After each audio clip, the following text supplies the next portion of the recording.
Welcome back to News Nation Rush Hour. I'm Nicole Burley. And two high-profile opioid cases are getting attention in West Virginia. In the first, a federal judge ruled yesterday in favor of three drug companies in a lawsuit that accused them of being responsible for the crisis in certain communities. In that suit, the city of Huntington and Cobb County alleged the drug companies dumped 81 million pills over 8 years. But the judge says there was no evidence the companies distributed controlled substances, and they did have systems in place to monitor suspicious activity. Now, in the second case involving those same three companies, suddenly postponed today. The mayor of Huntington and West Virginia's governor shared their thoughts.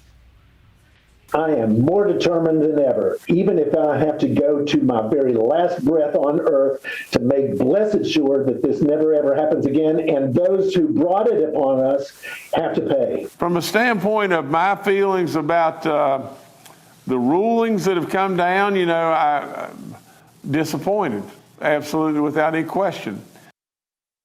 Joining us now is Mark Curtis from our News Nation affiliate WOWK in Huntington, West Virginia. Mark, we appreciate you being here.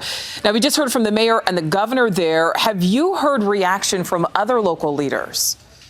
Well, people are in a state of shock here. I've talked to both Mayor Williams and Governor Justice today, and they are disappointed. They are devastated. But I've talked to people in the law enforcement community and the medical community, the people that really need the money for the help to get this job done and get this problem solved in the front lines, and they are devastated as well. Well, talk about, do you know if the city or county or maybe both plan to appeal? I spoke to one of the attorneys involved, and he said there's been no final decision made, but he said this was a very strongly worded verdict by the judge, and a very detailed 100-plus page verdict from the judge. And he said sometimes when it's that involved and that detailed, it's kind of hard to overturn. Well, what about the postponed trial? I want to talk about that. 60 cities and counties represented all across West Virginia. How does that compare to previous trials in the state and then across the U.S.? Well, that's going to be interesting because the ruling that came out yesterday was from a federal court case. The case that began this morning with 60 plus cities and counties is being tried in state court. And this is interesting.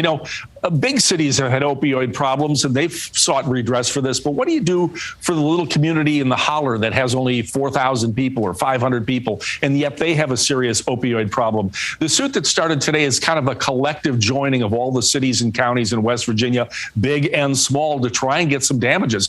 There is already talk about a potential out-of-court settlement of anywhere from $400 to $600 million that would be divided amongst those communities. I think perhaps the lesson learned from yesterday's verdict is, and I know there were settlement talks ongoing, maybe take the money and run. Maybe settle out of court and you don't get your $2.5 billion, but maybe you'll get $500 million. Mark, regardless, we're talking about some pretty big numbers financially there. So talk to us about how opioids have impacted the community there.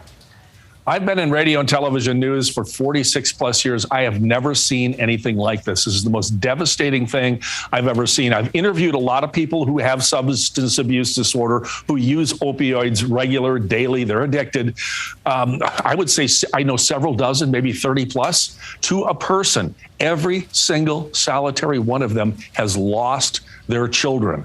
Their children are either taken by the state and put into foster care, or they are being raised by their grandparents. I've never seen anything like that. And then you add on top of that the Charleston, Kanawha County area, the biggest population center in the state, has the highest rate of HIV positive cases in the nation, according to the CDC. We've had record numbers of people with Hep C and Hep B. Things, this is not, we're not talking sexual transmission here. We're talking about people using dirty needles or sharing already tainted blood. It's devastating. Yeah, and so many ripple effects from that crisis as well. Mark Curtis from WOWK, thank you so much for your time.